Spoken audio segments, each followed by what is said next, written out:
On synchronise les carburateurs pour parfaire le fonctionnement du moteur. Cette opération nécessitant sa mise en marche, il est impératif d'assurer la sécurité, notamment autour de l'hélice. Avant toute chose, il faut régler le ralenti. Quand le 912 est équipé d'écopes anti-feu, comme c'est le cas ici, le retrait du ressort de rappel des gaz est compliqué. L'astuce consiste à utiliser un second ressort, qu'on accroche au guignol de commande d'un côté et près du tendeur de câble à l'autre extrémité. Ainsi, on est sûr que la commande est bloquée en position plein ralenti. On peut ensuite desserrer la vis de butée de ralenti. Quand le contact est rompu entre la vis et la butée de papillon, on intercale une jauge d'épaisseur de 1/10 de millimètre entre les deux, puis on resserre délicatement la vis de ralenti jusqu'à obtenir un contact glissant sur la cale, puis on rajoute 1 tour et demi à la vis après retrait de cette dernière. Pour comparer la pression régnant dans chacune des pipes d'admission, nous utiliserons un outil électronique fiable, précis et pratique, le CarbMet de chez Techmat. Il se connecte sur les pipes à la place du tube d'équilibrage. Après l'avoir installé, on lance le moteur pour une première mesure d'équilibre des pressions. Vous pouvez prêt à couper le moteur si jamais il y a le moindre souci. Ouais. Contact.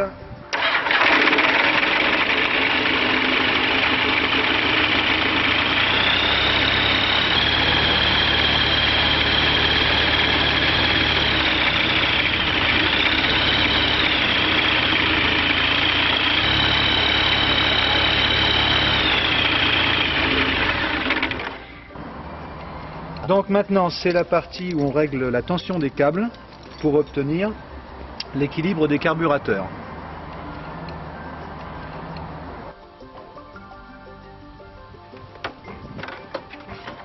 Contact. Vas-y. Démarreur.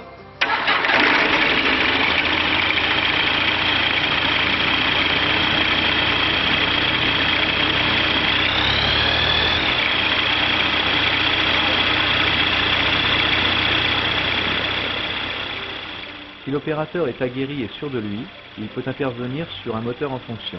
Mais là encore, il faut être très vigilant et être parfaitement maître de ses gestes et de ses déplacements.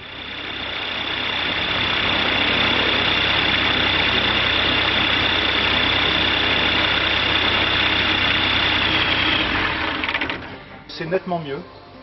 Tu l'as senti au niveau de la vibration déjà. Ah oui. C'est qu'une fois qu'on a fini le réglage, on bloque correctement mais sans excès les écrous et les contre-écrous et on considère que le réglage est correct. Pour rendre encore plus pratique l'outil de synchronisation, les bricoleurs lui confectionneront des pattes destinées à son maintien sur le capot moteur. De même, les pinces crocodiles d'alimentation, peu pratiques, seront avantageusement remplacées par une prise allume-cigare.